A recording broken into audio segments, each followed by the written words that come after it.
प्यारे विद्यार्थियों, हमारा टॉपिक है लेटेंट हीट। क्या टॉपिक है? Latent heat. लेटेंट हीट क्या है? ध्यान से सुनो। किसी भी मटेरियल के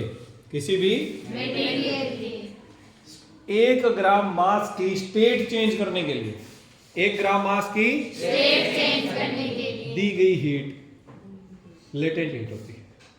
state change means solids, liquids, gases, 3 states की हम बात करते हैं।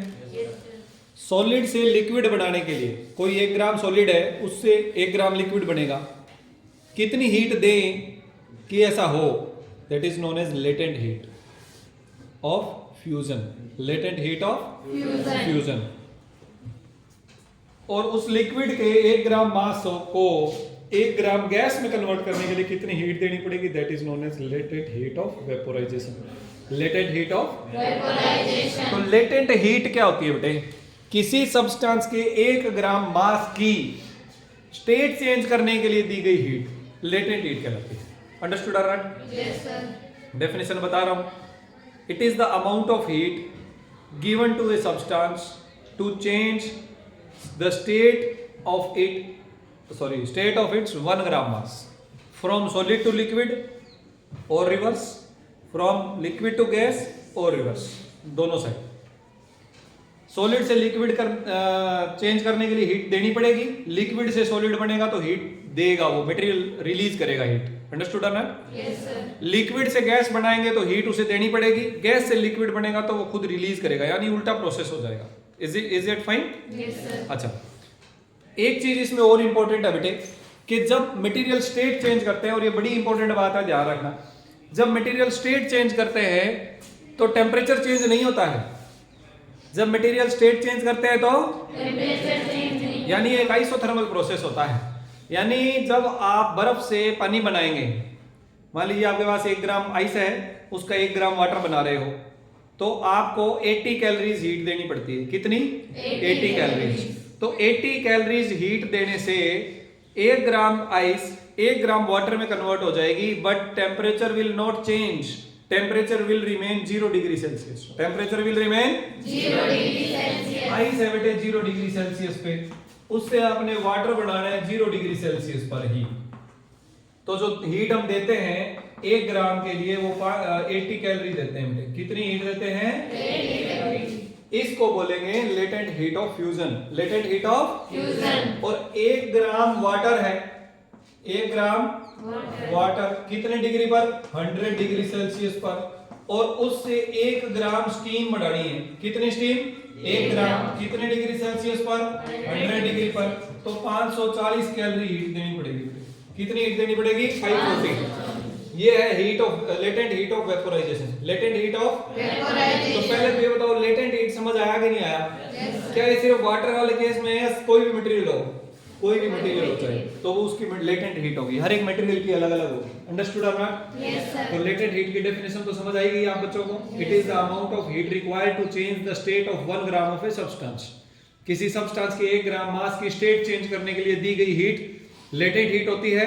And state change is an isothermal process. State change कैसा प्रोसेस है? आइसोथर्मल। आइसोथर्मल का मतलब टेम्परेचर कांस्टेंट रहता है, इसमें टेम्परेचर चेंज नहीं होता। टेम्परेचर चेंज नहीं होता। अब मैं आप बच्चों को थोड़ा सा एग्जांपल से बता देता हूं। मान लीजिए कि हमारे पास 10 ग्राम आइस है, 10 ग्राम आइस है 0 डिग्री सेल्सियस टेम्परेचर के ऊपर, और आप इसको 10 ग्राम वाटर बनाना चाह रहे हैं 0 डिग्री सेल्सियस पर ही। तो कितनी हीट देनी पड़ेगी बच्चों? कितनी हीट चाहिए? 1 ग्राम के लिए कितनी चाहिए? लेटेंट हीट कितनी है वाटर की? 80 डिग्री। तो 10 ग्राम के लिए कितनी चाहिए? 800 कैलोरी। बोलो बेटे, बात समझ आई कि नहीं आई? Yes sir. अच्छा, इसके बाद अगर मैं आपको कहूँ इसका टेम्परेचर बढ़ाना है, 0 डिग्री सेल्सियस से 10 डिग्री लेकर जाना है, तो 1 डिग्री बढ़ाने के लिए 1 कैलोरी देनी पड़ेगी। तो 10 डिग्री बढ़ाने के लिए 10 कैलोरी। 800 कैलोरी इसमें लगी, 10 कैलोरी उसमें लगी, तो 810 कैलोरी जब हम देंगे, सॉरी थोड़ा गलत बोल दिया मैंने, यहाँ 10 ग्राम की बात कर रहे थे, आगे मैं 1 ग्राम पर चला गया। इसका टेम्परेचर 0 से कहां तक ले जाना है? 10 डिग्री सेल्सियस तक। मास कितना है? 10 ग्राम्स। मास कितना है? 10 ग्राम्स। तो देखो बेटे, पहले तो आपने 10 ग्राम है, इसको 10 ग्राम वाटर बनाया, कितनी हीट दी? 800 कैलोरी। अब 1 ग्राम का टेम्परेचर 1 डिग्री बढ़ाने के लिए कितनी हीट देनी पड़ती है? 1 कैलोरी। तो 10 ग्राम का टेम्परेचर 1 डिग्री बढ़ाने के लिए कितनी हीट देनी पड़ेगी? 10 कैलोरी। 10 ग्राम का टेम्परेचर 1 की बजाय 10 डिग्री बढ़ाने के लिए कितनी हीट देनी पड़ेगी? 100 कैलोरी।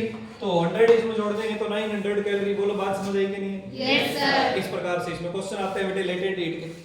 तो लेटेंट हीट दो टाइप की होती है, latent heat of fusion, latent heat of fusion and latent heat of, very good, vaporisation. कोई दिक्कत किसी बच्चे को? No sir. फ्यूजन में क्या होता है? सॉलिड से लिक्विड या लिक्विड से सॉलिड बनता है। और वेपोराइजेशन में क्या होता है? लिक्विड से वेपर और वेपर से लिक्विड बनता है। सॉलिड से लिक्विड बनेगा तो हीट चाहिए, हीट एब्जॉर्ब होगी। लिक्विड से सॉलिड बनेगा तो हीट रिलीज होगी। लिक्विड से वेपर बनेगा तो हीट एब्जॉर्ब होगी और वेपर से लिक्विड बनेगा तो हीट रिलीज होगी। हाँ या ना बोलो? Yes any doubt to anybody? No sir. Are you sure? Yes sir. हाँ जी बेटे। इसी के साथ ही अब हम थोड़ा सा हीटिंग कर्व की बात कर लेते हैं। किसकी बात कर लेते हैं? Heating curve. Heating curve. अब हीटिंग कर्व में देखिए क्या है, इसी से रिलेटेड है। हम एक तरफ लेते हैं टेम्परेचर और एक तरफ लेते हैं टाइम।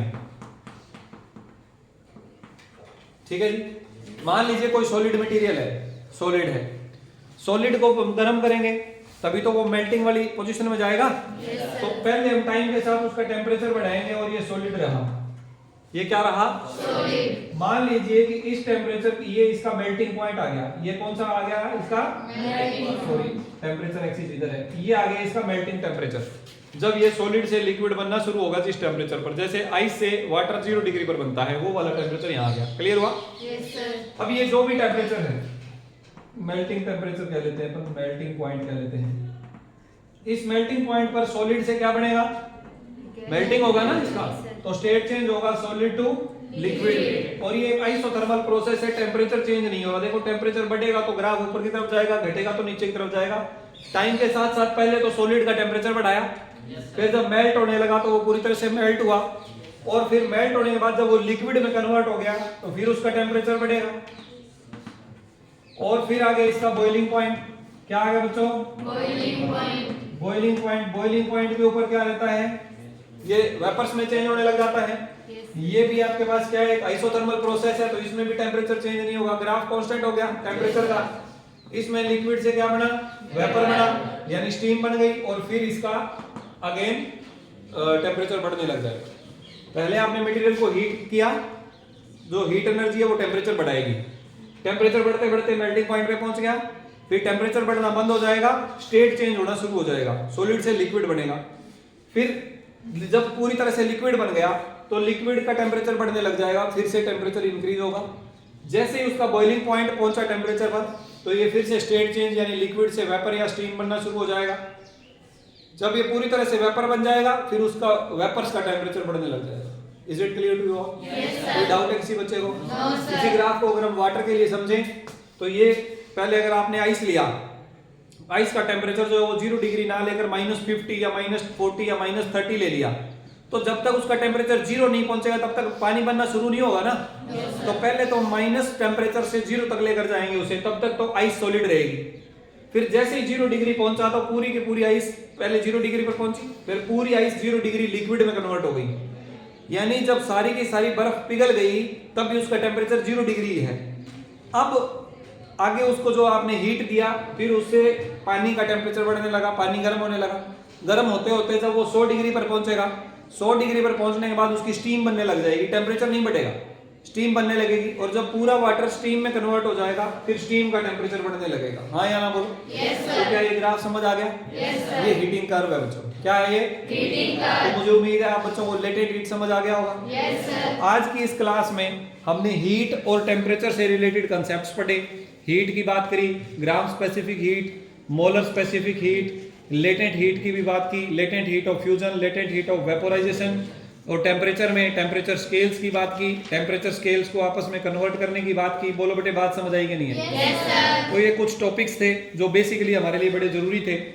अप्रोक्सीमेटली लमसम कह सकते हैं हम कि जो थर्मल प्रॉपर्टीज ऑफ मैटर है उसका मेन कंटेंट हमारा इसमें कंप्लीट हो गया। यानी हम एक प्रकार से मान सकते हैं कि वो वाला चैप्टर कंप्लीट। और नेक्स्ट हम थर्मोडायनेमिक्स में चलेंगे अगली क्लास में।